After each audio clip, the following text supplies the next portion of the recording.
Thanks so much for joining us, Mark Goodwin from Bitcoin Magazine. Very thankful for your time here. As we're doing, Bitcoin's kind of entered the political arena, the spectrum, in no part thanks to you for sure, or in big part thanks to you. Curious, if your father was around today, would he recognize the current state of the DNC? And in following up with that, what is a Kennedy Democrat to you? Well, I would say Kennedy Democrats are, the traditional Democratic Party, which was the party of the working class, the working poor. It was a party that was very, very strong traditionally on the environment. Its tradition has been, again, anti-war, and skeptical of the military-industrial complex, and also skeptical of Wall Street and I would say, a posture of preventing Wall Street from dictating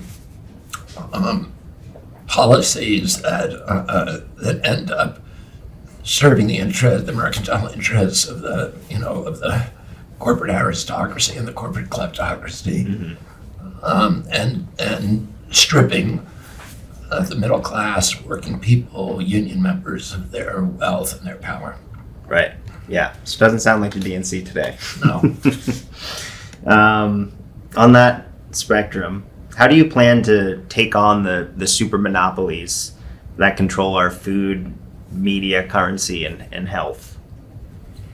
Well, in each sector, you kind of have to do something different. I mean, it's true that there's been this extraordinary consolidation where these three giant finance houses, BlackRock, State Street, and Vanguard, control 88% of the S&P 500, and they control virtually all of the military contractors.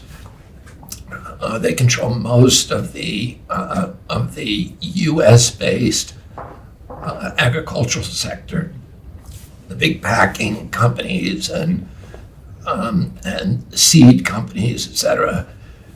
And in each sector you have to do something, and then the pharmaceutical industry. Sure. So each sector you have to do different things, and in each sector those industries also have 20 or 30 years of developing methodologies for capturing and controlling the regulatory agencies that are supposed to protect the public from bad behavior by those companies. But instead, those regulators have become sock puppets for the industries they're supposed to regulate. And in each case, you have to unravel corporate capture.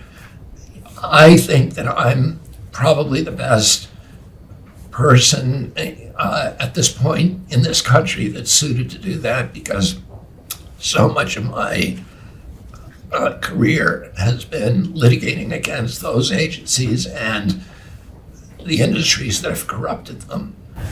And when you bring litigation, you really almost get a PhD in corporate capture. You really understand the dynamics of it and understand, therefore, the methods for unraveling it. And I'll give you an example. When we brought the Monsanto case, we uncovered discovery documents that showed that the head of the pesticide division at EPA, a man named Jess Rowland, was secretly working for Monsanto, right, and that his orders were being given to him by Monsanto executives who were instructing him to kill studies that they thought might link Roundup, the active ingredient in their flagship pesticide, glyphosate, the active ingredient in their flagship pesticide Roundup, from links to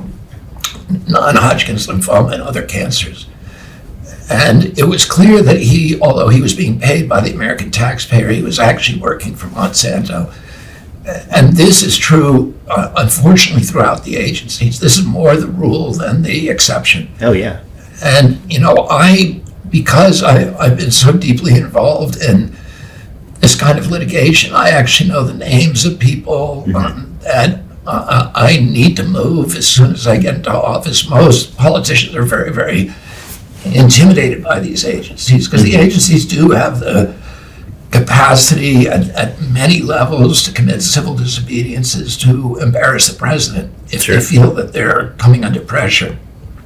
And, I understand that dynamic, and I understand what needs to be done to unravel this corrupt merger of state and corporate power. Yeah, that carousel of C-suite executives to regulation, it's just absurd. Yeah. As when you do take office, what actions would you take to ensure free speech, free press, and an open internet acting as like a public square for discourse, especially for dissident voices against these kind of propaganda machines? Well, number one, my first day in office, I'll issue an executive order against any federal agency or any federal regulator encouraging or promoting censorship at any social media site.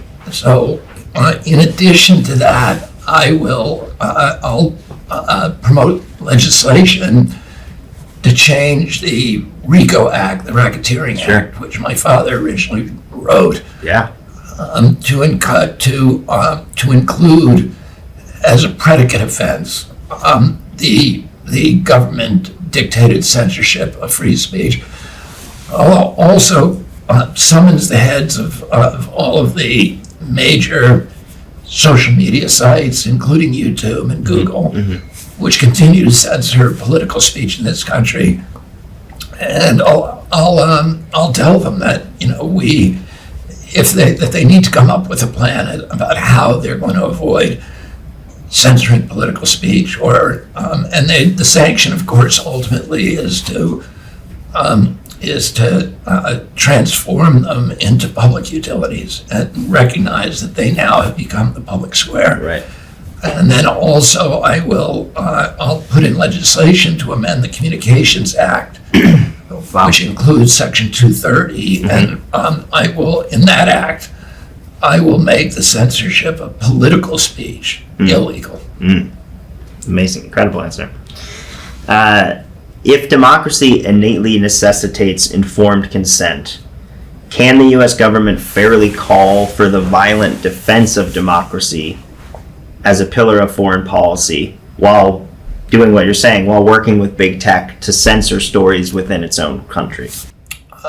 Criticism of, for example, the war in Ukraine. Perfect example. Yeah, well, that should be illegal. I mean, individual media sites, of course, should be able to criticize the war, and they can either criticize it or they can choose not to allow criticism on their pages. Right. And that's their option. But if they're doing it at the direction of the government, then the First Amendment is implicated and it becomes illegal. Right. And that's the way that I would treat it. Right. And how can they really fairly say that they're defending democracy worldwide, that necessitates informed consent while doing that, like violently doing this, right? Well, yeah, but I mean, the idea that America promotes democracy worldwide is generally regarded as canard around the world. I mean, right. The CIA has participated, I think, in 87 coups between 1947 and 1997. So that includes a third of the nations on Earth. Right. And most of them were democracies. And then USAID, which is a CIA front, spends $10 billion a year essentially in efforts to overthrow democracies in various countries. So they do regime change operation. When you do a regime change operation, you're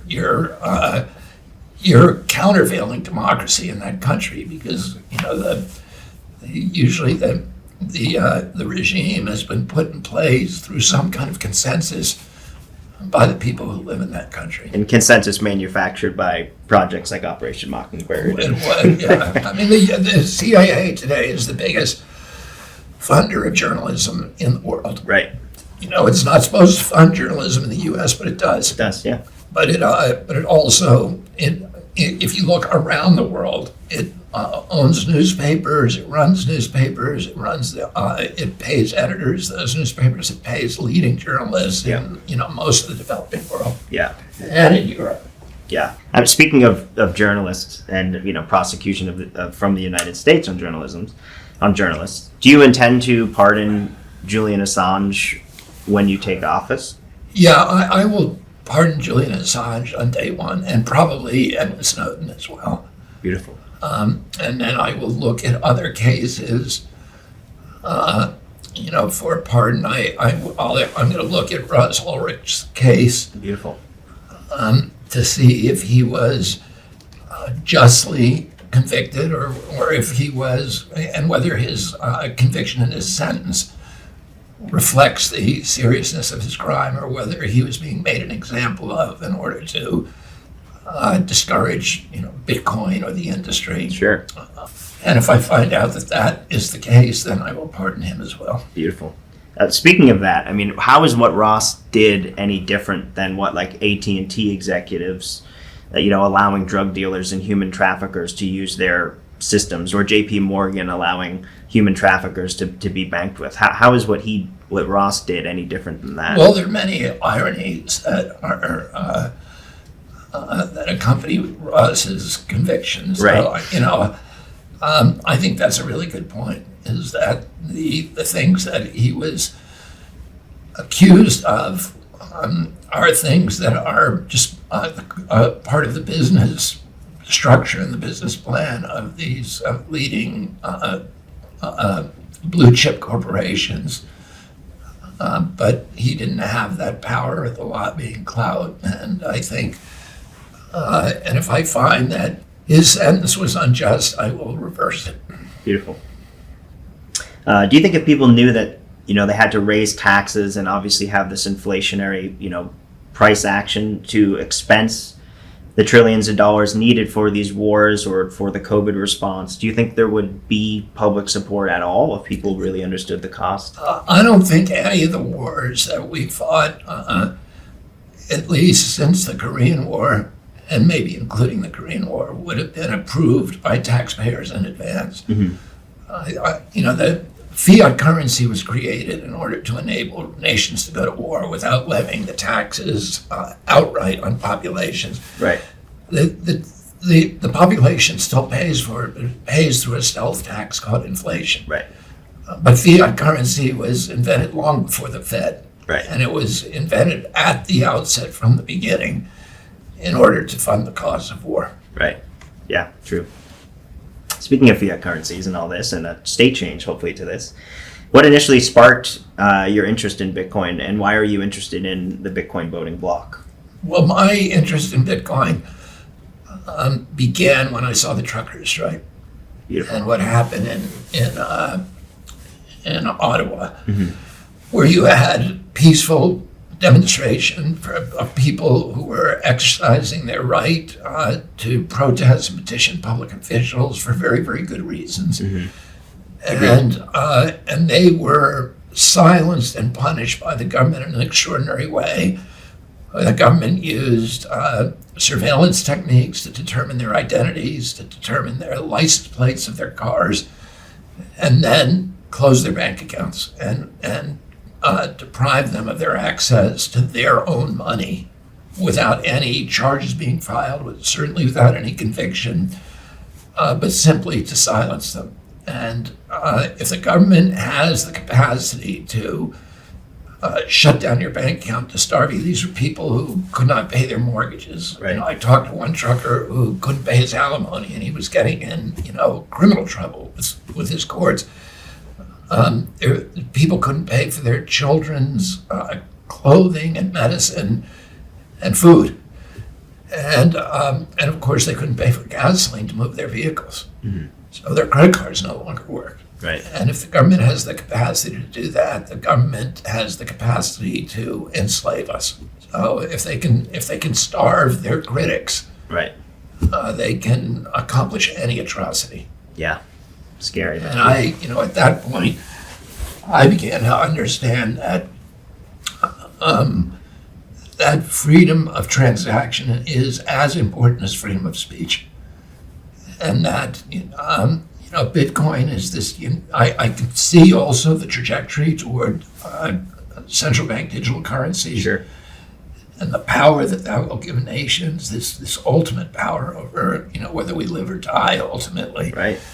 And I understood that we need a currency that is a freedom currency, a Right. currency that is independent and that can't be controlled by the government. Yeah, agreed. You recently floated, this very novel idea of alongside other hard assets, backing the U.S. dollar and some debt with using Bitcoin. Based on that kind of thread you just said, are you concerned at all about government influence or restrictions with regards to Bitcoin or Bitcoin mining? Well, I'm very concerned about all the government attacks on Bitcoin. Right. But what I would like to do is to at least provide some issuance of treasury bills that is backed by hard currency. Mm-hmm. And that could be a bucket that includes Bitcoin, that includes platinum, gold, silver, Sure. and other hard assets. And that that would not be completely covered, but maybe beginning with 1%. Right. And the reason for that, it's really a drop in the bucket of the total Oh, yeah. bills.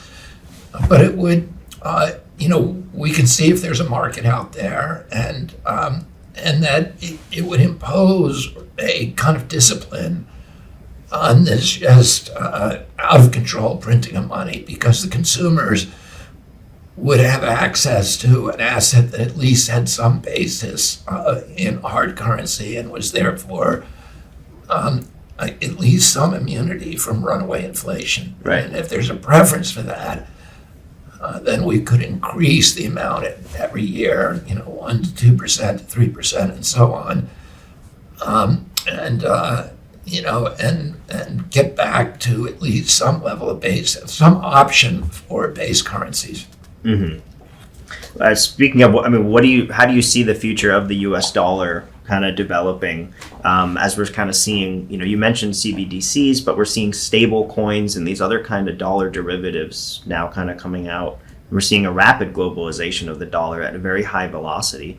Obviously, I think you can see this Bitcoin future, but how do you see the dollar kind of developing as? Well, I think the dollar, the future of the dollar is uncertain. I mean, one of the big factors is the sort of exponential growth of BRICS. Right. BRICS, which began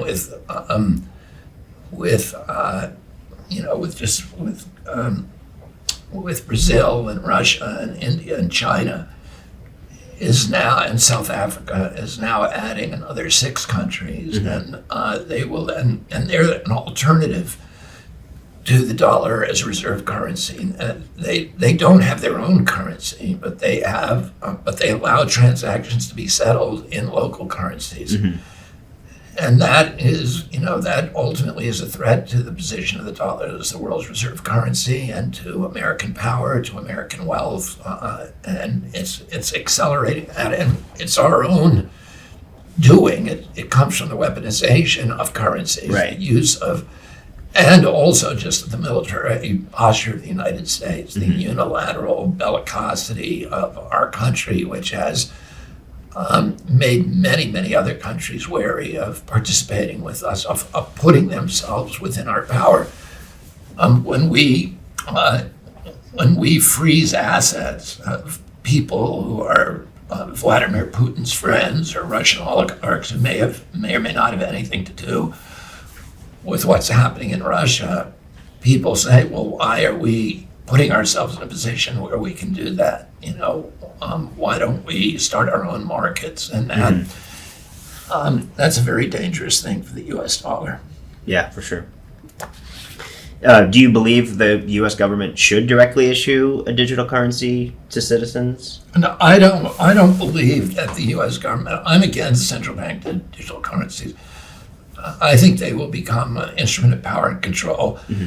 And ultimately, they'll be used as an excuse to abolish cash currencies, and they give the government complete control over our lives. And I actually, when they, even before the Ottawa event, I gave a speech in Milan warning the people of Italy because they were looking at vaccine passports and central bank digital currencies at that time. And I said, here's what they're doing in China. If you don't meet a certain social credit score, if you show up on a mask day when you're not wearing your mask properly or whatever Not your offense is, or whatever, or not boosted, the government can turn off your capacity to spend money, or they can program it so that your credit cards will only work, for example, at grocery stores within a half-mile radius of your home. Right. But they won't buy you gasoline. They Right. won't allow you to get an airplane ticket. They don't allow you to travel and buy, items and foods in other parts of the country or abroad. And if government has those kind of powers over us, we're all in a deep trouble. Yeah, game over, for sure. Do you have any concerns, though, maybe with kind of like the update of the legacy system with the formation of FedNow and this kind of permission walled garden that already exists in the Federal Reserve System? I mean, I think FedNow is the first step. It's not a central bank digital currency, but it's the first step. Agreed. And, we're all on this slippery slope, and it worries me. Yeah, same. Can you talk a little bit about the government's actions during COVID? Do you believe it was orchestrated similar to the 2008 crisis to shut down small businesses and regional banks in order to consolidate financial power within the super monopoly? I don't think it was orchestrated specifically, but for that purpose, I think those same entities, those powerful entities, will use any crisis as a pretext for removing public rights and for clamping down totalitarian controls. Like 9/11 and Patriot Act or something Whatever. like that. Every crisis throughout history becomes, a pretense for certain, for powerful actors in the society to expand their power and to reduce public power and to subvert democracy. Right. Absolutely. Would you consider canceling debt or recovering ill-gotten gains from the super monopolies that basically stole wealth from the working class? Well, I would look at litigation against any type of fraud. Right. Fair. Perfect. Why do you think Trump gets a free pass from the media for the lockdowns and disastrous monetary policy decisions made during his administration? Do you think he gets a free pass? Yeah, I think the mainstream media were committed to that agenda. Right. And so it's an area that they're not going to criticize him on. Right. Probably because of conflict of interest of similar investments. Well, in big pharma. there's huge pharmaceutical revenues are one of the primary advertising revenues going into the major media outlets, and those pharmaceutical companies also ultimately dictate content on the stations. Right. How do you have hope to lead a movement against such, this powerful unified coalition? And what do you say to those that are demoralized and just don't believe that the political system can be used to help citizens anymore? Well, I would tell them, watch me and watch what I do. Right. Because, I still believe that there's a hope for democracy. And, let's give it a chance. Right. And, if I get in there, I also have absolute confidence that I can fix it. Beautiful. Do you think that Bitcoin will play a big part of that? Do you think currency addressing the super monopoly kind of head on? I'm going to make sure that that Bitcoin is protected, that people can keep their own wallets, that the current White House war on Bitcoin will be over, that transactions will be protected and encouraged. And I'll look ultimately at treating it as a currency rather than a commodity. Right. particularly for smaller Bitcoin owners, for transactions owners. I don't want to be. I don't want to provide a windfall for the billionaires who accumulated Bitcoin, but I think smaller actors and transactions, that their transactions should be able to transact to change currencies the same way that when you go to Canada and you're using the Canadian dollar, you ought to be able to come to the United States without, if there's some appreciation in the Canadian dollar, you shouldn't have to pay for it in taxes. Capital gains, right? Exactly. Do you see kind of using something akin to like the 230 protections, or even an amendment that would kind of protect such transactions?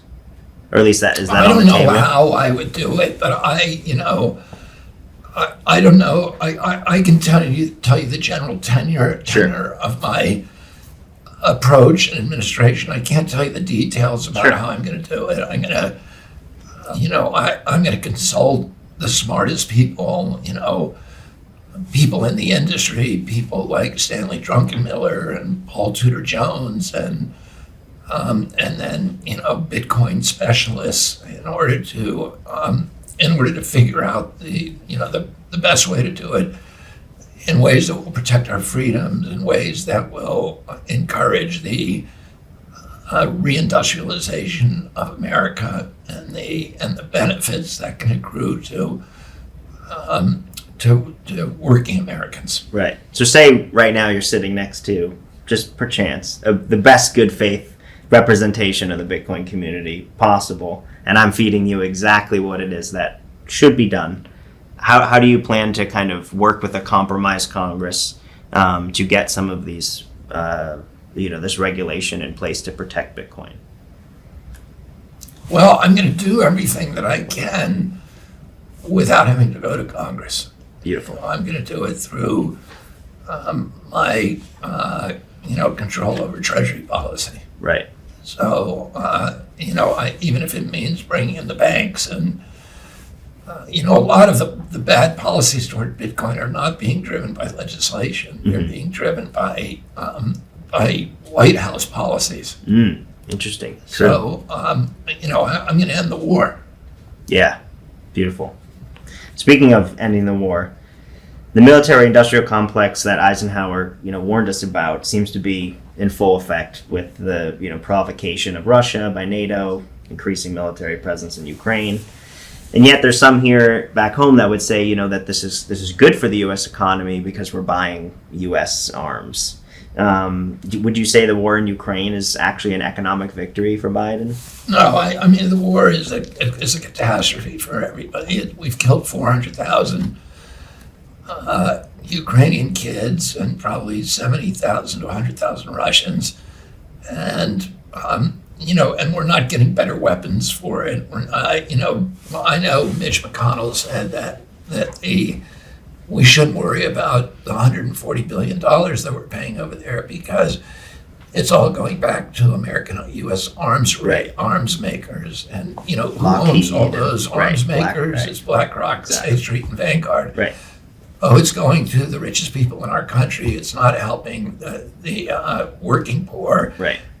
It's actually, and we're draining a lot of intellectual resources that could be used to reindustrialize our country at home, to build products that are actually valuable, that don't kill people, that make people's lives better, to rebuild our education system. Right. To $8 trillion that we spent on war, we can make Social Security solvent for 30 years. Right. We could pay for every American child's education up through university and give them incredible education. We could pay for child care for every American. We could liquidate all the credit card debt in our country. So many of the problems that we could solve if we kept that money at home, and that's what I'm going to do as president. Beautiful. Speaking of kind of an analog to that, can you maybe talk about the Weimar Republic and its consequences as sort of a analog or metaphor to what's happening in the U.S. now? Like, could this inflation cause a revolution of sorts? And is there an alternative for the lower, middle, and working class that isn't a violent revolution? Well, I mean, I'm going to try to solve the problems, Right. including beginning with housing. Mhm. Right now you have these big companies, again, BlackRock, State Street, and Vanguard, that are that own so much of America already, and now they're trying to buy all the single-family homes. And Right. within, by 2030, so that's just 6 years from now, 6.5 years, corporations will own 60% of the single-family homes, and my kids can't buy homes. So many people, kids, your age, my kids' age, are still living at home with their parents, or they're living in rentals. There's very few of them that are actually purchasing homes. They go out to try to buy a home, and somebody comes in at the last minute with a cash offer, some amorphous LLC with an ambiguous name that you trace it back to BlackRock. Right. And it's not a good thing. Thomas Jefferson said American democracy has to be rooted in tens of thousands of independent freeholds owned by individual Americans. And this is a colonial model. It's an aristocracy. It's a feudal aristocracy. If corporations own all the land base in our country, and Americans can't own a home, which means they can't own it. They don't have equity. If you have a home and you want to start a business, you can take a second mortgage and take that risk. But if you don't own equity, you can't get access to capital. And that's where the power is, access to capital. And those companies have access to capital at a much cheaper rate because of their bank books. And they're competing against our children to buy homes. Right. And, we built the prosperity in this country after World War II by making sure Americans could get into homes. Now that promise of the American dream is now being lost. Truly. Do you think that it's a coincidence at all that, just moments after the Civil Rights Act passed, that the Nixon shock happened and we get taken off a hard money standard and it becomes... Well, I think, that Nixon in 71, I think, the tipping point of getting taken off the gold standard was the Vietnam War. Right. Which was putting us in debt, and they needed to print money. Right. And they were frustrated. Kissinger and Nixon were frustrated that they may not be able to get support for the war from the American people, and support for those appropriations from Congress. Right. And so they changed the rules. They abandoned Bretton Woods, and they made it. They divorced America from the gold standard. Right. And they started this inflationary cycle that we've been dealing with ever since. Right. But do you think the timing? I agree for sure about the Vietnam War, but do you think that it's just a coincidence that when they kind of gave full civil rights to kind of minorities in America, that they immediately took basically your chance to be able to gain wealth away from the American people? Well, I think. Listen, there's definitely a choice made between, for example, the war on poverty and the Vietnam War. And Martin Luther King said we can either go to war against poverty at home, or we can go to war against yellow people in Vietnam. Right. And we can't do both. We Right. don't have the money. And, so I think those are connections that are clear. Yeah, for sure. Well, yeah.